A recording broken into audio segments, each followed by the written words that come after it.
Welcome to the Outdoor Biz Podcast, your home for inspiring conversations with outdoor insiders.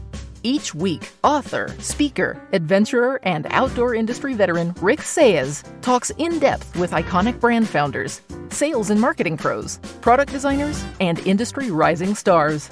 Listen in when Rick's guests offer actionable advice to land your ideal industry gig and grow your outdoor career. Catch us again when the conversation shifts to the hottest outdoor products, destinations, and the latest industry insights. And now, here's Rick. Welcome to episode 330 of the Outdoor Biz Podcast with Stephen Barnes. Stephen recently partnered up with Bryan Wachs, and together they've recently launched the Outdoor Rec Co-op.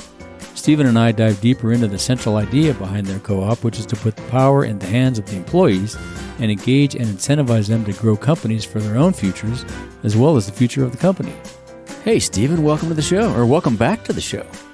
Thanks, Rick. Yeah, it's been a while. Yeah, we last spoke on episode 29. That seems so long ago, but that's back when I was at Sierra Designs in Kelty. So yes, that is a while ago. Yep, I think you just started Sierra Designs. Yep, pretty cool stuff. So what have you been up to since then? All kinds of stuff. Yeah. There was a kind of a management shift at Kelty, and a bunch of us left. And I worked for Mammut for a little while as director of sales and product for North America. That unfortunately got impacted by COVID. And so back to hanging out my own shingle and doing a couple of small projects here and there. And the main focus is working on putting together a kind of a PE group model with the intent of purchasing outdoor industry companies and bringing them in under the umbrella of a employee cooperative. Awesome. Well, I'm excited. That's what we're going to talk about today. I'm excited about that because we were spitballing a few days ago, setting up questions and stuff, and it's just amazing the things are going on. And you have a lot more experience at it than I do. I'm maybe dumb enough to ask smart questions, if that's a thing. But when we were talking a couple weeks ago, we were talking about how companies and brands change once they've been acquired. What's your perspective on that? That's interesting how they just seem to, one day, like Eagle Creek, I was there for many years, and then they got bought by VF, and said, whoa, wait a minute, I don't recognize them anymore. So that's interesting. Yeah, and I had a similar experience. I actually got started in the outdoor industry with a little footwear company called One Sport, which eventually became known as Montrail. And watching a really cool brand create trail running shoes, basically, and really become one of the instigators of creating a category of trail running, not just an activity. And a lot of really cool people and some real passion and emotion around the products and what the brand stood for. And then it got bought by Columbia, and it doesn't even exist anymore. It's Columbia Footwear. And having seen multiple examples of that over my almost 30 years in the industry now, of some really cool brands that have either lost their way or gone away. Where's Cloudveil today? And they're one of the creators partnering with Scholler to create soft shell back in the late 90s. They were rad. They had some really cool takes on what people could use in the backcountry, and kudos to Steve and Bryan and crew. They made a bunch of money when they sold it. It got transitioned through a couple of different PE and different companies and is gone at this point. Moonstone, there's a blast from the past. Where's that? And you mentioned Eagle Creek, great example of one that got bought into the realm of a publicly owned, publicly traded company and really lost its way. And we'll see what Travis and crew can do to bring it back. It just seeing these things happen over and seeing the culture and kind of the soul of some of these companies change dramatically, not for the better, after some sort of an acquisition, and especially seeing employees in their communities impacted by those transactions. The surprising thing for me, the personalities and the people, and that not only, impacted where their jobs change and structures change, but also some of them you look that stick around in that model and their personalities seem to change. They're not the person that you knew before all that happened. What happened to the happy-go-lucky, fun, high-five, and where'd that all go? And everybody taking every other Friday afternoon off and going to play Frisbee golf or something. Right, let's go for beers after work. And that's funny.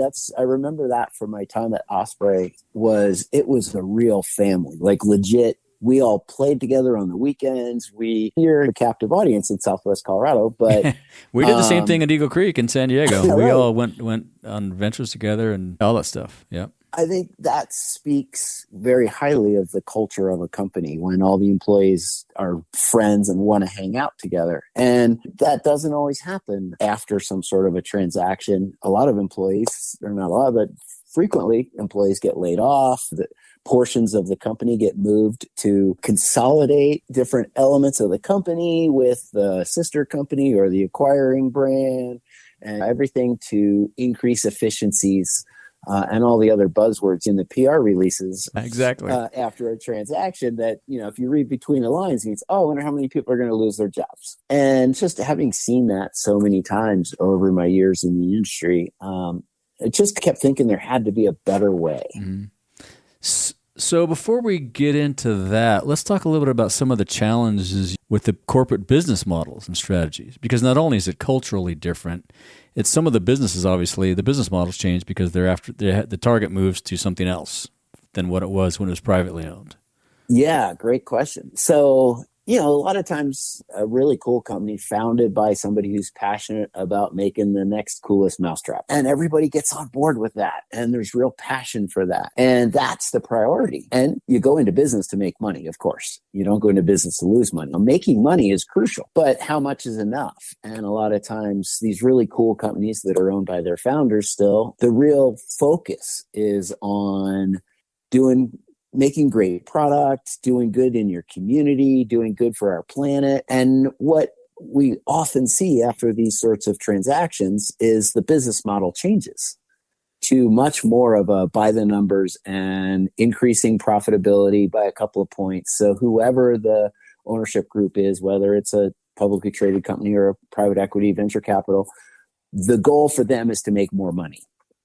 And so business gets done through a different lens. Shifts to shareholder value and all those things.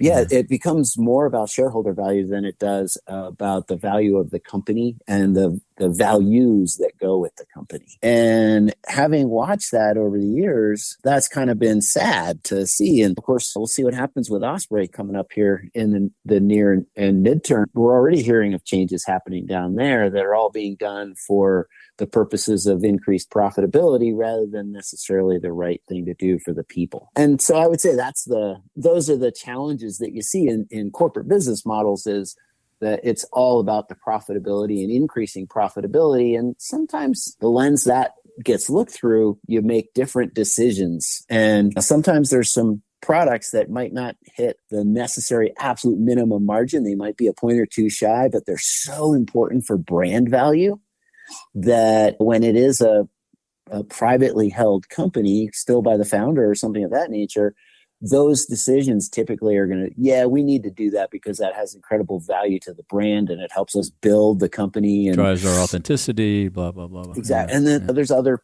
products over here that we can make a ton more money on, where when you have to meet your quarterly profitability metrics every year, that's when we can't afford to do that product because that doesn't meet the minimum requirement. And all of a sudden, decisions are being made that impact the product line and the consumer vision of the brand.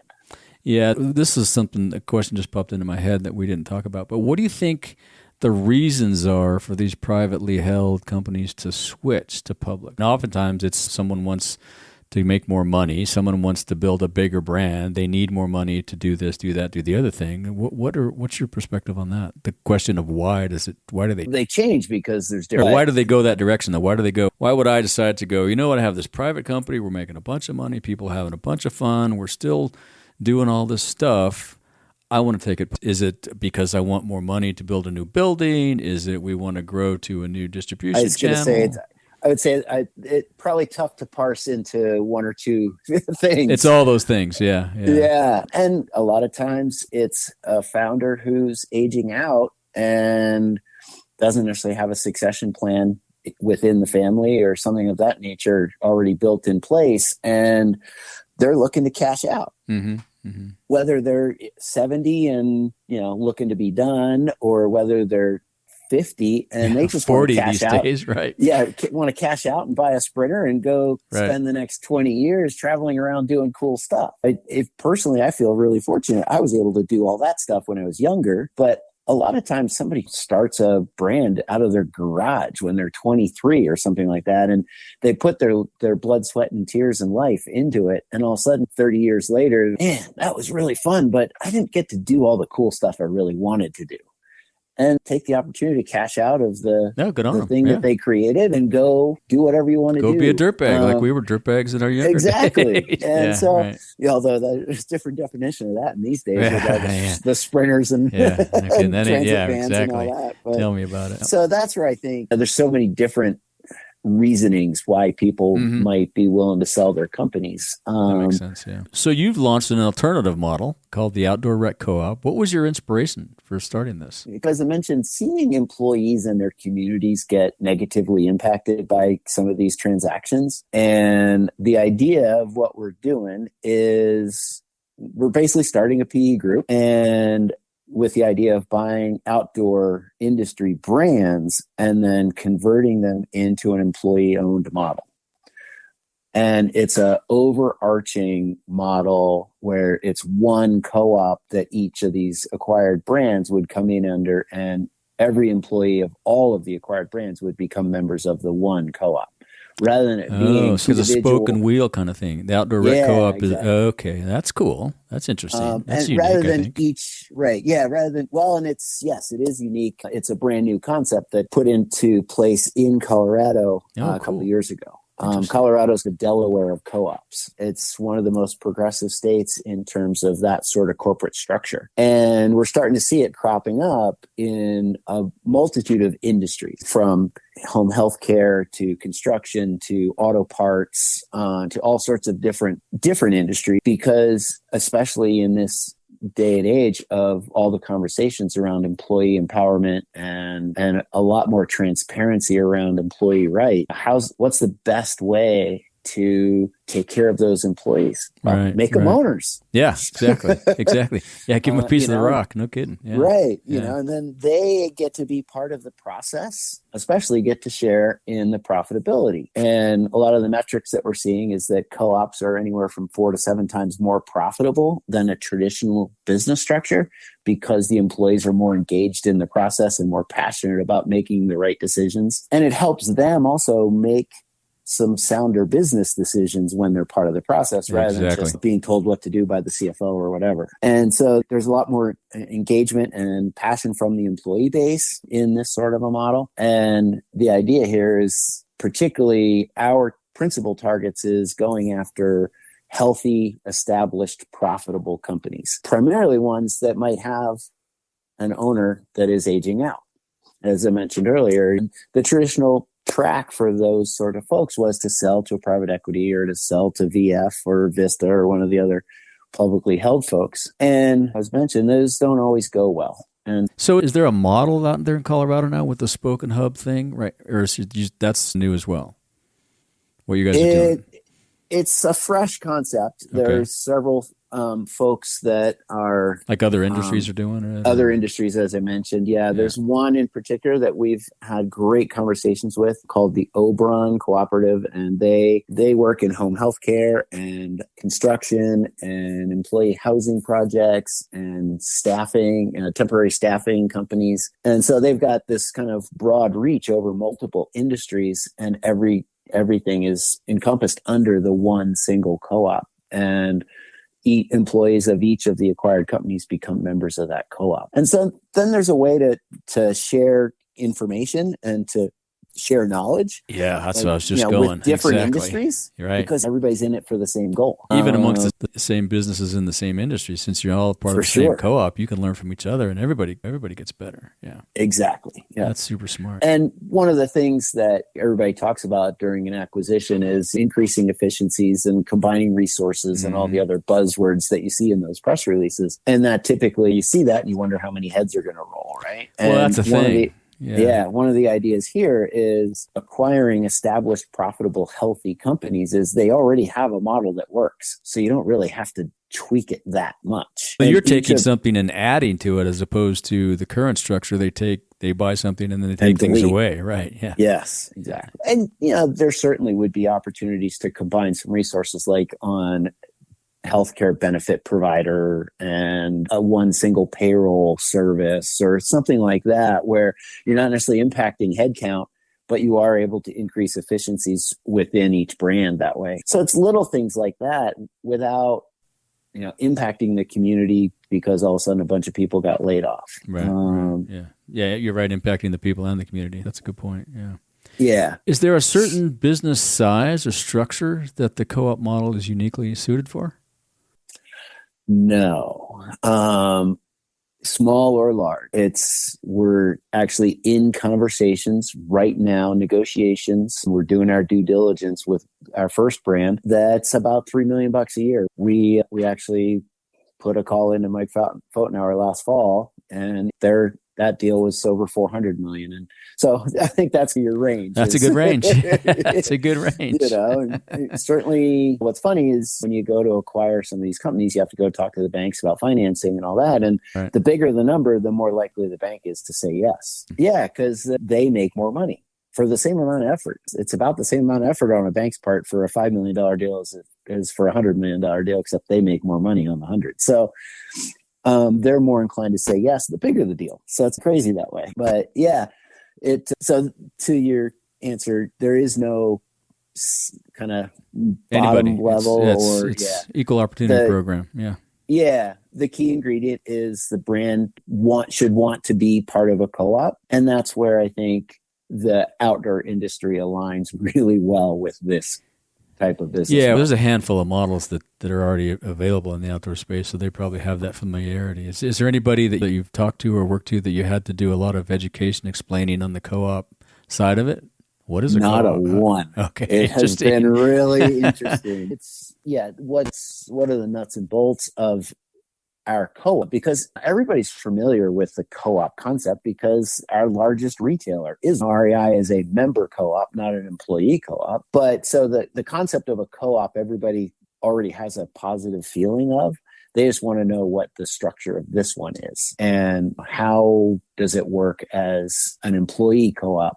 And walk folks through the process and the benefits to the employees. And the whole idea here is that we're giving the seller, founder, whatever, a full market value price for their company. We're not looking for screaming deals here. We want everybody to win. He gets the same on his way out the door, and his company probably is a different, I'm not going to say better or worse, but it's a different model. So, you want 7X from the PE group, or do you want 7X and your employees get to take it over? Like you can put it in those terms, and all of a sudden it's, why wouldn't I do that? I love my employees. They're all part of my family. Want to reward them. Yeah, exactly. Right. And most of these companies in our vetting process, we're going through to make sure they already have some sort of an established leadership structure that as the owner starts to transition out, there's somebody in place who can run the company. Because we're not looking to come in to run these companies. We want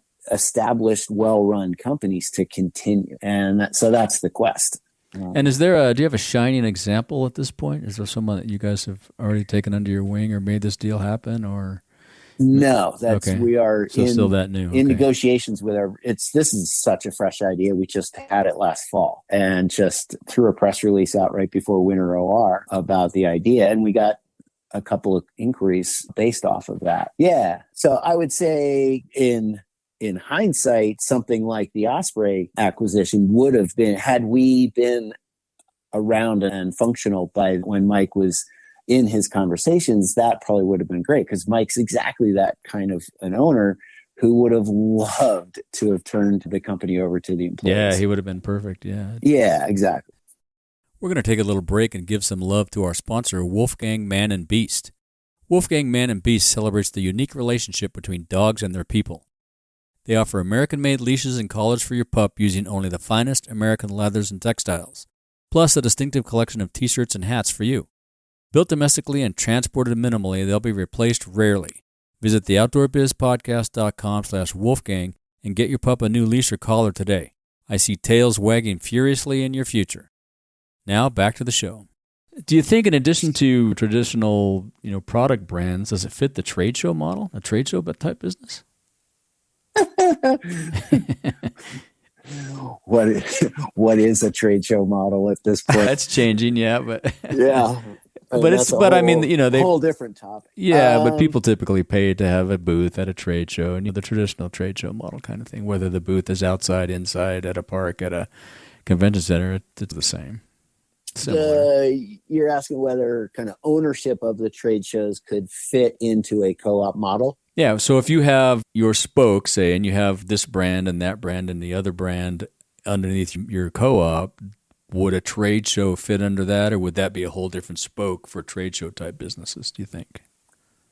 Great question. Hadn't thought about it. Mostly because I'm just not sure what the future of trade shows is. Exactly. Yeah, I don't think and it's one of the things, as a lifelong skier, it pains me to say this, but we're a little hesitant to be looking at ski brand because not sure what the future of snow looks like. Exactly. I was just going to say that. In these can change that. Climate change days and it moving so quickly at this point, we're more looking at investing in camping and biking companies. That makes sense. Yeah. And so our knees went south at the right time. Yeah. So to the trade show question, I don't know.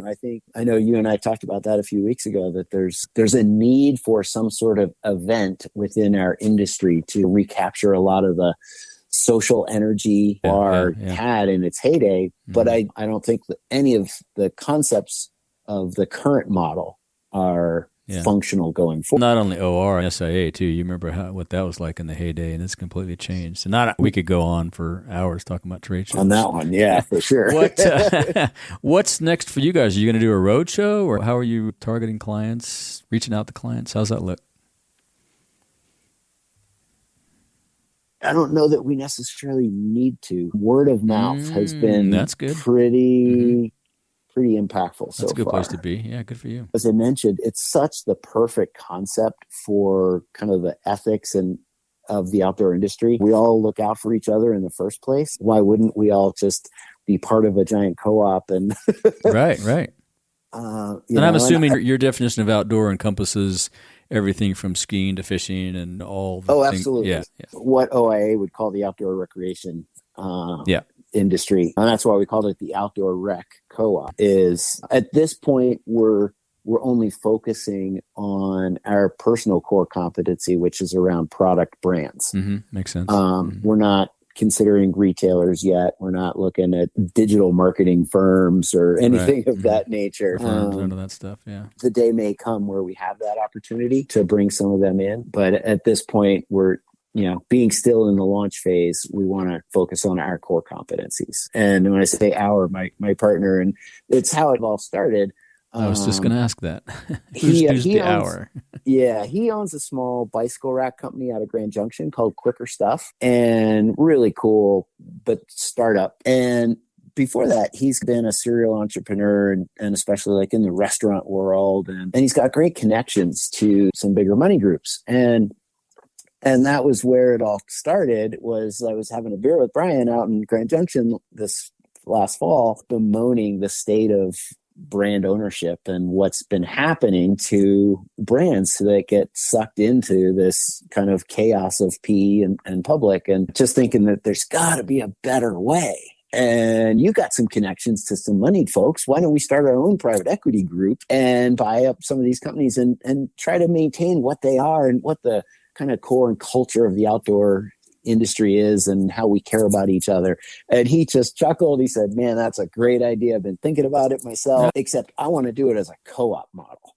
And record scratch moment for me. What? Doing 6 weeks or so of due diligence on what that actually means. And oh my God, yes, that's a perfect vehicle for the outdoor industry. It's really what so many of us have built our ethics and culture around, is taking care of each other and taking care of our surroundings and taking care of our communities so that it's a better place to live. And boom, all of a sudden, an actual brand ownership model that aligns with the values of the outdoor industry. And those of us too, I think, that grew up in the 60s and 70s, the co-op thing is not brand new. There's a lot of co-ops that have been around for a lot of years, but if you'd have tried to do this in the 50s or 60s, it wouldn't have worked because it was, what, huh? But now it's a model that's proven over the years, with REI being the shining rock on the hill for the outdoor space. Yeah. Absolutely. And also with the conversations changing around kind of employee empowerment over the last year or so, heck, when you've got Starbucks unionizing and REI stores unionizing. Well, you combine that with the Great Resignation, and you realize that employees are not going to settle for what they've settled for years. They're going to change. Exactly. Spot on. Yeah. And all of a sudden, here we have this incredible brand ownership opportunity that aligns with those employee values. Right. So, cool. So what's next is we're actually working with a couple of different impact investors to seed our fund, which we would use for the down payments to go acquire companies, and constantly reaching out. Right now, as I mentioned, we're in due diligence process with brand, and we've got 3 more that we're in conversations with, and 3 more that are sitting out there. Yeah, 2 of them actually are ones that we'd initially spoken to, and they're very excited about the opportunity, but they didn't want to be first. That makes sense. Yeah.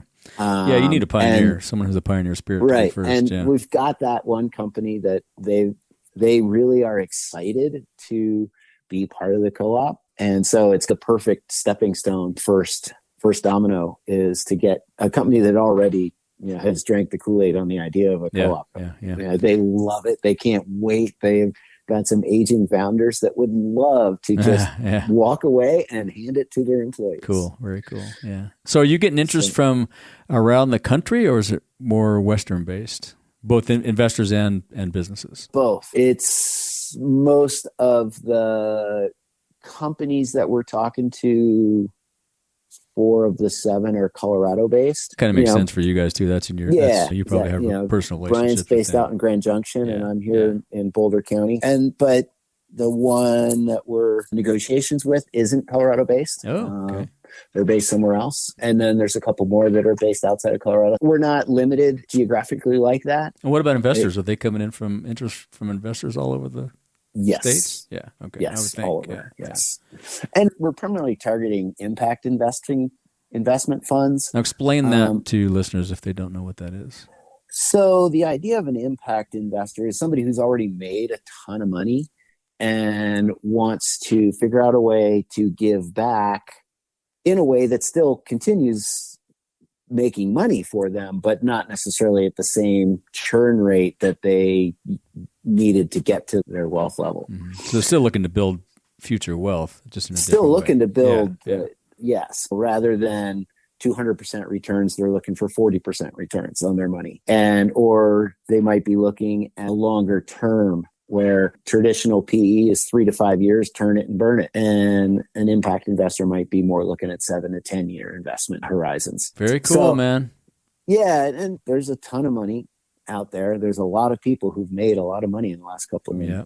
Yeah. We've seen the whole tech folks have been investing in other things for years now. And the outdoor space, there's a lot of folks that are selling businesses and walking away from jobs as executives. There's a lot of folks that are in their 60s, 70s, even 80s in the outdoor industry that are aging out. We're not that old an industry per se. Right. Sure, we've got some brands that have been around for decades and decades, but as an industry, we really started in the late 80s. And there's a lot of folks that are first generation are starting to age out. And what's that transition look like? And I think the outdoor industry too is, as people, I'm talking to some of these impact investors, they're like, what's your background? And I'm like, I'm a toy maker. Huh? Yeah, I make the toys for you to go out and play. And that's been my pat line for a long time. But we make your tents and sleeping bags and backpacks and shoes. And we make all these cool things that for you to go out and enjoy your time outdoors. And there's, especially west of the Mississippi, there's so many people that love to be outdoors. And that's why Colorado's booming right now, population-wise. Well, wants to be here. Combined with COVID, send everybody indoors. Like, we got to get outside, man. Yeah, exactly. We're seeing that here in the West too. Yeah.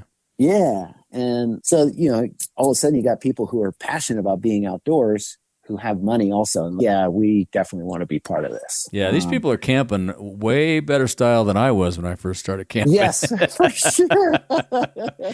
Wow, I never even thought of that. Good on you. Yes. Yeah. Yes. That's very but, cool. Yeah, we've got, these folks all go skiing and camping and biking Right. and all this sort of stuff. And they're passionate about the time that they get to spend outdoors. So now all of a sudden there's an opportunity for them to put their money where their passion is also. That's very cool. Yeah. So speaking of that, do you have any suggestions or advice for folks wanting to explore that, either from an investor point or from a business? Yes, exactly. Yeah.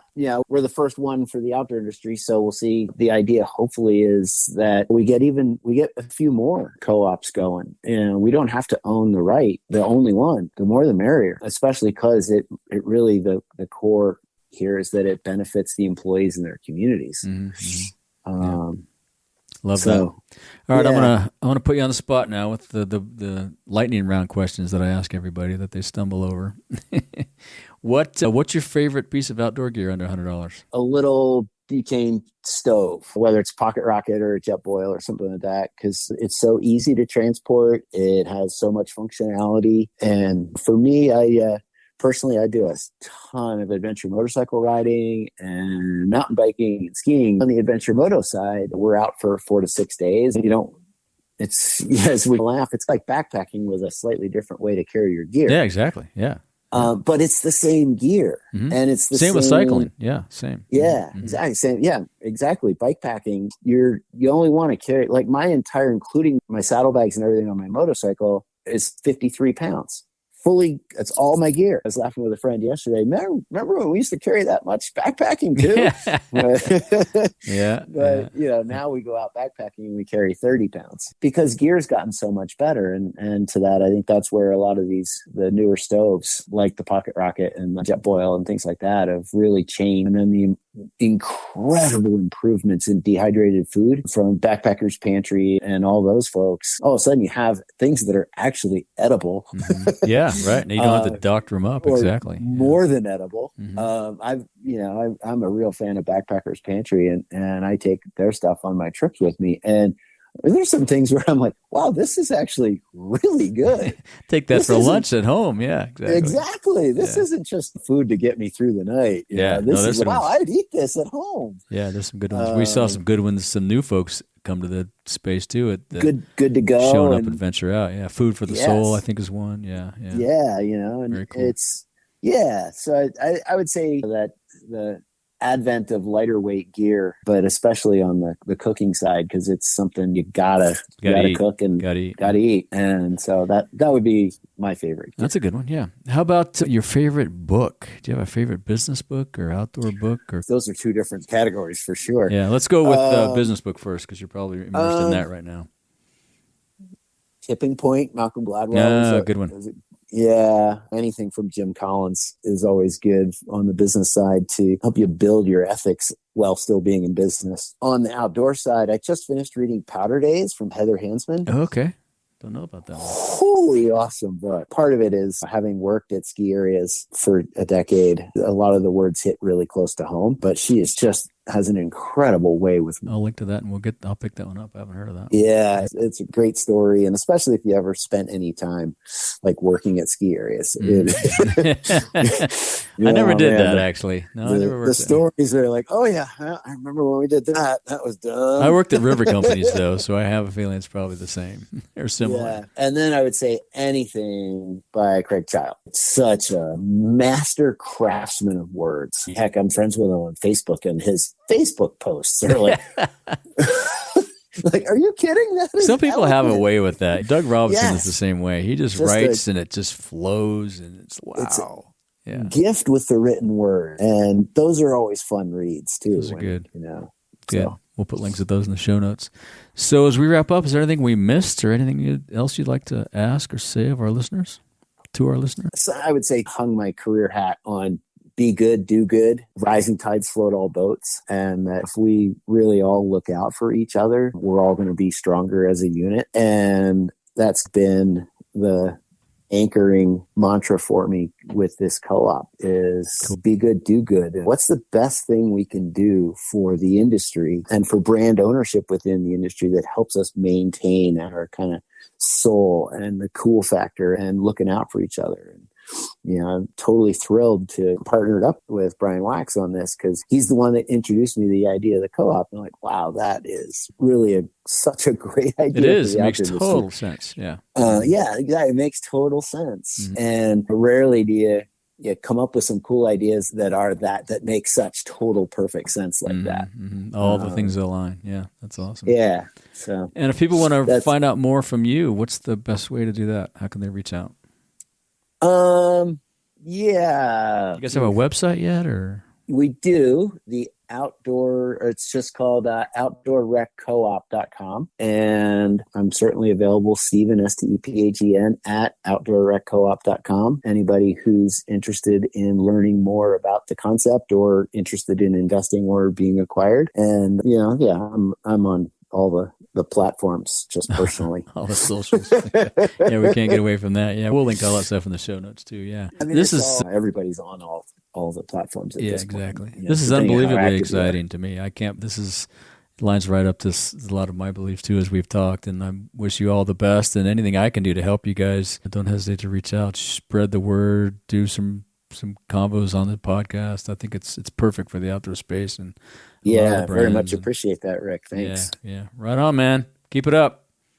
Thanks. Yeah, we're really excited, and hopefully, we've got some news for Summer OR that we're finalizing our first deal and moving on with a couple others. And hopefully by the end of this calendar year, we've got a couple of brands in the quiver, and folks are happy and enjoying the fruits of getting to build their own wealth within their own community as well. Well, I see a follow-up episode. Yeah, or 18 months from now or whatever. Cool. We'll see. There's certainly still a slew of brands out there that are still founder-owned. Mm-hmm. That are starting to age. Mm-hmm. There's that second generation of outdoor brands that came up. Yeah, exactly. Yeah. And there's certainly opportunity out there for brands. And we look forward to where this can all go. Yeah, it's exciting. Cool, man. We'll talk soon. Sounds good. Thanks, Rick. Have a great day. And as always, keep smiling. Right on, brother. All right. Cheers. Thank you for joining us on another episode of the Outdoor Biz Podcast. Be sure to visit our website, theoutdoorbizpodcast.com, where you'll find show notes with links to everything we talked about and more. Subscribe to the show on Apple Podcasts, Spotify, or wherever you get your podcasts so you'll never miss an episode. And while you're at it, if you found value in this show, we'd appreciate a rating on iTunes. Or spread the word and tell a friend about the show. That would really help us out too. Be sure to tune in every week. And thanks again for listening to the Outdoor Biz Podcast with Rick Saez.